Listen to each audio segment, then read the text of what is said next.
Em khăn như nè, đừng có tỏ thì có gì thử. Này còn tỏ tôi như thế là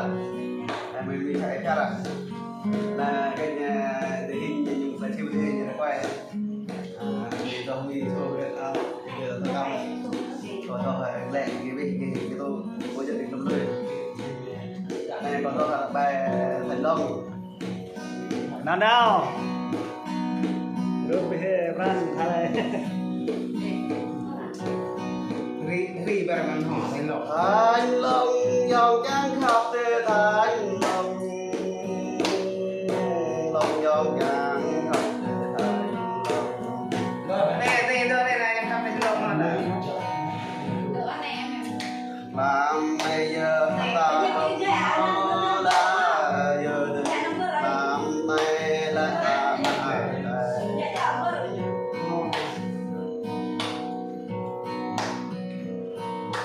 làm nay ta ngộ răn ra giờ đời ở đây để còn đây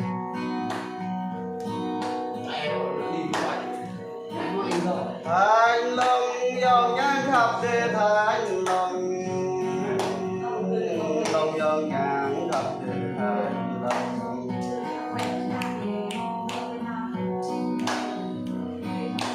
ô cái đề dòng tuy có gì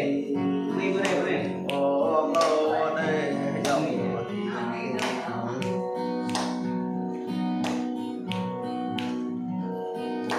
ô cái đề dòng mình để tuy có gì ô nhìn cái dòng nhỏ đi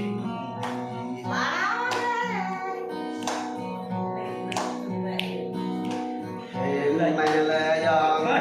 mẹ thô thì mẹ là dòng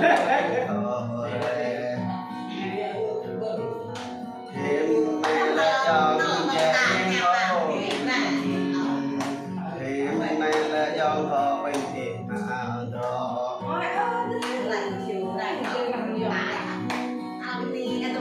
thành long dòng trắng khắp thế thành long long dòng trắng khắp thế thành long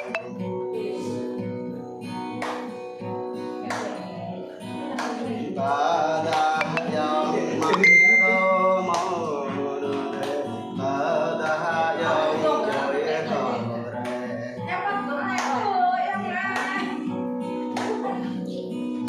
ta đã dòng chạy thô dòng bốn rêu đi rêu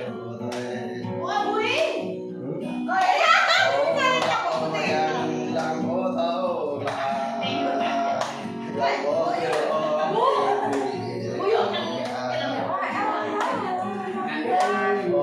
dòng phố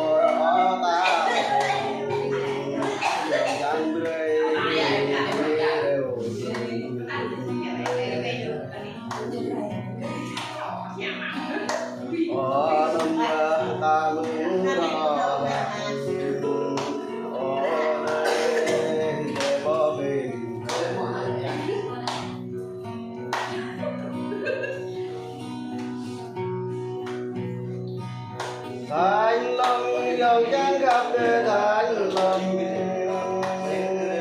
long dòng trắng khắp thế thành long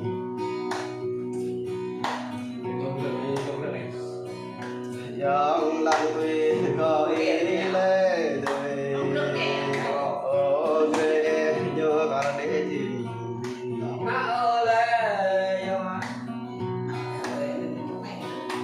dòng lăng tuy có ý lê người ô ghê nhớ cả để tìm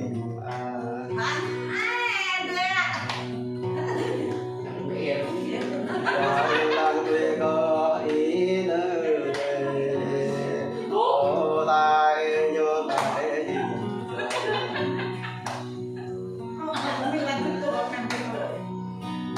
và luôn tay áo son rồi và luôn giờ bằng dân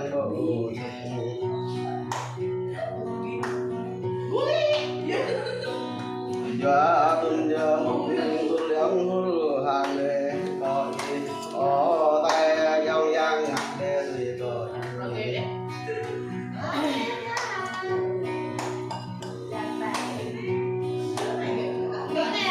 Thái Long dòng trang khắp thế Thái Long dòng trang khắp thế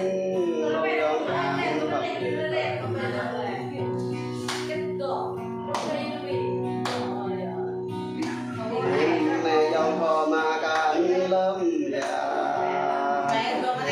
này dòng phò ma dạ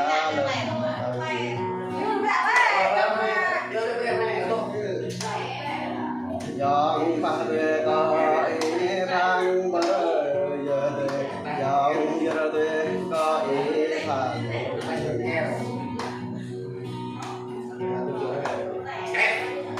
dòng mắt về có ý lúc gió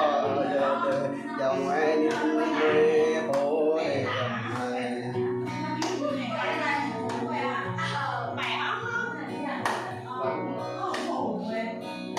Thanh Long dòng trang khắp thế Thanh Long Long dòng trang khắp thế Thanh Long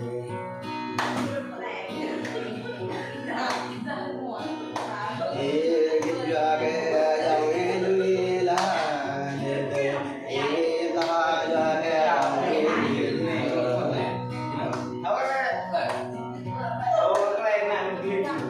Ý bố ra cái dòng ý nuôi chắc đề Ý bố mạch ra cái dòng ý nuôi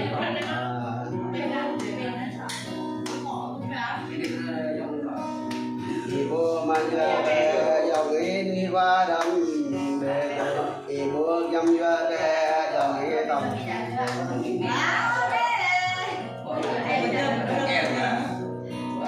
Ôi lẽ được dòng ý Ồ bà lẽ dòng ý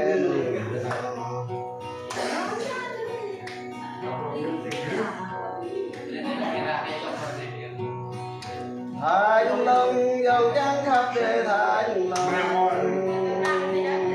Long dòng trắng khắp thế Thanh Long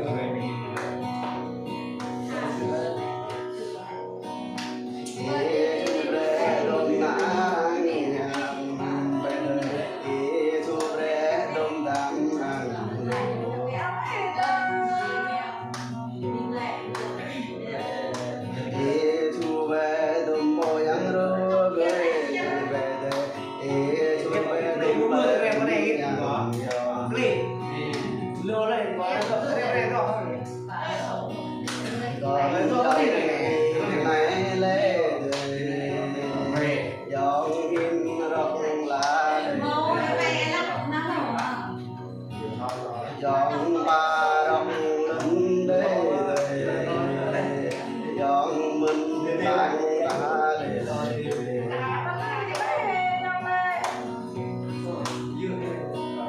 dòng mình ta tay đi lên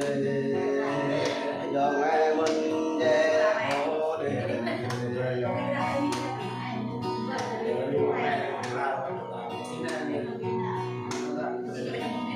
Thanh Long dòng trắng khắp thế Thanh Long Long dòng trắng khắp thế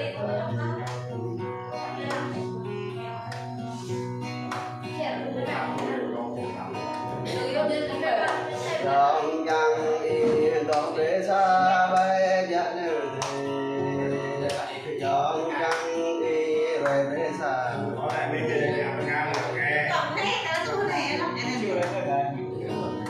dòng trắng đi trong rễ xa lắm dạ đề dòng trắng đi nằm rễ xa